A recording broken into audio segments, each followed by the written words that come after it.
इस हीरे का नाम है बजरंग प्रसाद, है ना। अभी इनकी उम्र है 23 साल और ये आईपीएस बन गए हैं। और कहानी बहुत इंटरेस्टिंग है इनकी। मुझे तो कहानी में ज़्यादा इंटरेस्ट रहता है। थोड़ी सी इंटरेस्टिंग अच्छी सेंस में कम है, थोड़ी तनाव वाली सेंस में ज़्यादा है। तो इनका तीसरा प्रयास था, 21, 22, 23, 3 साल, 3 अटेम्प्ट। इनकी कसम थी कि मैं 3 ही प्रयास दूंगा चाहे जो हो जाए। और इनके मन में था कि आईपीएस ही बनना है। हालांकि लिखा आईएएस ऊपर था, और अभी इनके मन में हल्की हल्की वो मतलब भावना है कि आईएएस का प्रयास करेंगे। तो जब 21 साल में एग्जाम देने के लिए निकले तो उससे कुछ दिन पहले इनके पिताजी की हत्या हो गई। तो बहुत ही मुश्किल समय रहा होगा, आप समझ सकते हैं।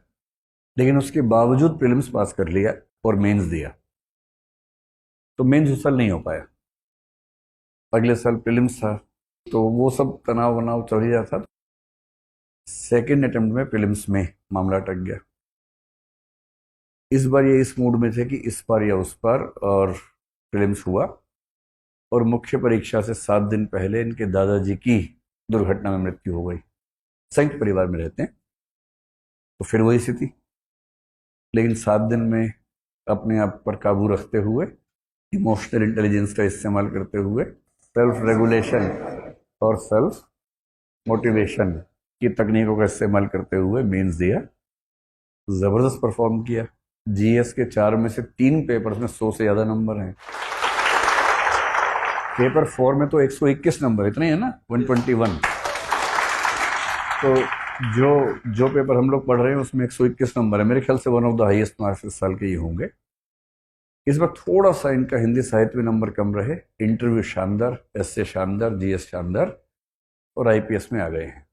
और पर इन्होंने तय किया कि मैं कल जो प्रीलिम्स है वो नहीं दूंगा। थोड़ा सा 3 साल से ना बहुत होता ना कि इतनी सारी घटनाएं घटने के बाद आदमी परेशान हो जाता है। तो संघर्ष विराम, संघर्ष वाले मूड में है कि थोड़ा सा विराम।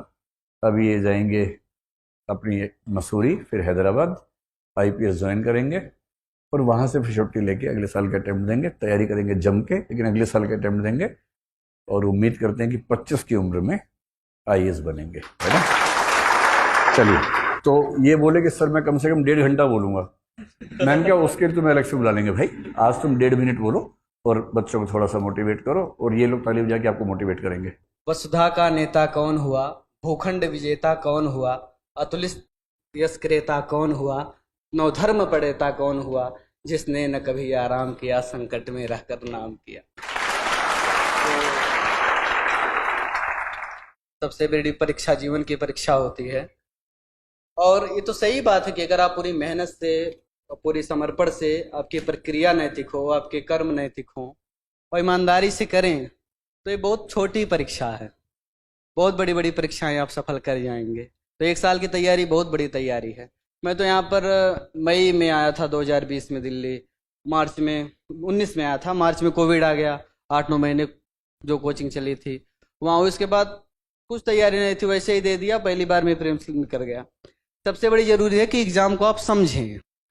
इसी पर आपको हमेशा काम करना है कि रात दिन एग्जाम को ही समझें, ना केवल यूपीएससी को पढ़े, उसको जिए, सोचें, हर समय वही हो।